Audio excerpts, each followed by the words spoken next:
வணக்கம். ஸ்ரீ குபேரன் டிவி நேயர்களே, 25 மேலிருந்து 31 மே வரை கூடிய இந்த காலகட்டங்களிலே உங்களுக்கு ராசி பலனாக என்ன வரப்போகிறது என்று பார்க்க இருக்கிறோம். வாருங்கள். மேஷ ராசி நண்பர்களே, உத்திர நட்சத்திரத்திலிருந்து அனுஷ நட்சத்திரம் வரை சந்திரனின் பயணம் இந்த காலகட்டத்திலே இருக்கிறது. உத்திர நட்சத்திரம் அப்படிங்கிறது சூரியனுடைய நட்சத்திரம். உங்களுக்கு சூரியன் 2ஆம் இடத்திலே அமர்ந்திருக்கிறார். மனதிலே கவலைகளும் குடும்பத்திலே நல்ல குழப்பங்களையும் கொடுத்து கொண்டு இருக்கிற இந்த காலகட்டங்களிலே கொஞ்சம் ரிலீவாகக்கூடிய சூழ்நிலையாக இந்த சந்திரனின் பயணம் இருக்கிறது. அதுவும் முக்கியமாக குழந்தைகளை பற்றின கவலைகள் கொஞ்சம் தீரும். பணப்பிரச்சனைகள், கொடுக்கல் வாங்கலில் இருந்த சிக்கல்கள் போன்றவைகள் தீர்வதற்கான வாய்ப்புகளும் இந்த வாரத்திலே இருக்கிறது. கடவுள் நிலையிலே நீங்கள் செய்யக்கூடிய பரிகார பலன்களும் இந்த வாரத்திலே பயனுள்ளதாக அமைவதற்கு வாய்ப்புகள் நிறைய இருக்கிறது. இந்த வாரத்தின் கடைசியிலே உங்களுக்கு சந்திராஷ்டம் எஃபெக்டும் இருக்கும். அதனாலே கொஞ்சம் கேர்ஃபுல்லாக இருப்பதும் நல்லது.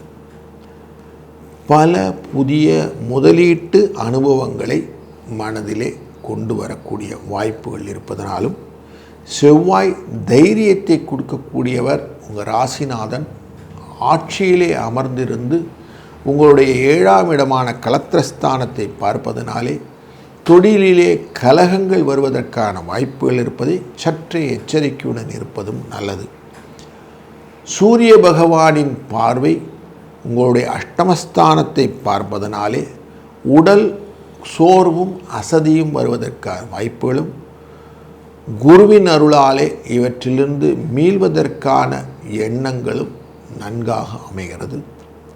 கலத்திரத்தின் மூலம் ஒரு நல்ல அந்யோன்யம் கிடைக்கக்கூடிய ஒரு நல்ல வாரமாகவும் இந்த வாரம் அமைய இருக்கிறது. குருவின் அருளாலும் சனி பகவான் 12ஆம் இடத்திலிருந்து உங்களுடைய ராசியை 6ஆம் இடத்தின் பார்வையினாலும் பொருளாதாரத்திலே நல்ல முன்னேற்றத்தை பெறக்கூடிய வாய்ப்பையும் பெற இருக்கிறீர்கள். இந்த வாரம் உங்களுக்கு சுபிட்சத்தை கொடுப்பதற்கு, சில சிக்கல்களை தீர்ப்பதற்கு 5, 3 என்ற எண்களை பயன்படுத்தி கொள்ளுங்கள். இந்த வாரம் நல்ல வாரமாக உங்களுக்கு அமைய இறைவன் அருள் புரியட்டும். இந்த வாரத்திலே 30ஆம் தேதி வரக்கூடிய வைகாசி விசாகம் என்பது உங்களுக்கு முக்கியமான ஒரு விஷயம். முருகனை அன்றைக்கி வணங்கிறது ரொம்ப நல்லது.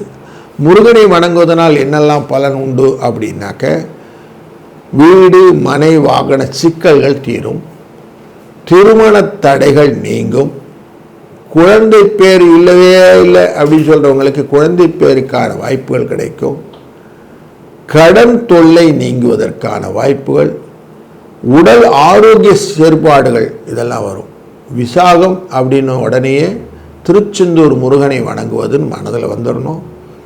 அங்கே சுப்பிரமணிய புஜங்கம் என்கிற பாடலை சொல்லி ஆதிசங்கரர் தன் தீராத வயிற்று வலியை தீர்த்து கொண்டார்னு ஒரு புராணம் உண்டு. அப்படி நமக்கு அத்தனை விதமான சிக்கல்களும், பில்லி சூன்யம் போன்ற சிக்கல்களையும் தீர்ப்பதற்கு இந்த விசாகம் வரப்பிரசாதம். அதனாலே இந்த வைகாசி விசாகத்தை நீங்கள் அனைவரும் பயன்படுத்தி கொள்வதும் நல்லது.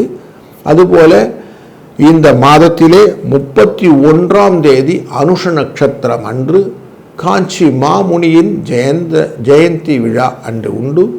சந்திரசேகர சரஸ்வதி சுவாமிகளின் அந்த ஜெயந்தி விழாவிலே நீங்கள் மாற்றுத்திறனாளிகளுக்கு உதவி செய்வது அப்படின்னு வச்சுக்கொண்டு அன்றைக்கு செய்வதனாலே சனி பகவானுடைய அனைத்து விதமான அனுகிரகத்தை பெற்று வாழ்க்கையிலே கஷ்டமில்லா பெருவாழ்வை நித்தியம் பெறுவதற்கான வாய்ப்புகளை பெறலாம்.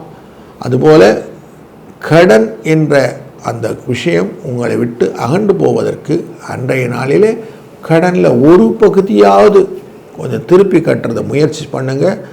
மலை போல் இருக்கக்கூடிய கடலும் பனி போல் போய்விடும். அப்படிங்கிறனால இந்த நாளை அழகாக பயன்படுத்தி கொள்ளுங்கள். உங்களுக்கு வாழ்க்கையிலே சுபிட்சம் கொடுக்கக்கூடிய வாரமாக இந்த வாரம் அமையட்டும். வாழ்க வளத்துடன். ஸ்ரீ குபேரன் டிவியை பார்த்தமைக்கு நன்றிகள். மேலும் இது போன்ற தகவல்களை தெரிந்து கொள்ள ஸ்ரீ குபேரன் டிவியை சப்ஸ்கிரைப் செய்யுங்கள். மறக்காமல் பெல் ஐக்கானை கிளிக் செய்யுங்கள்.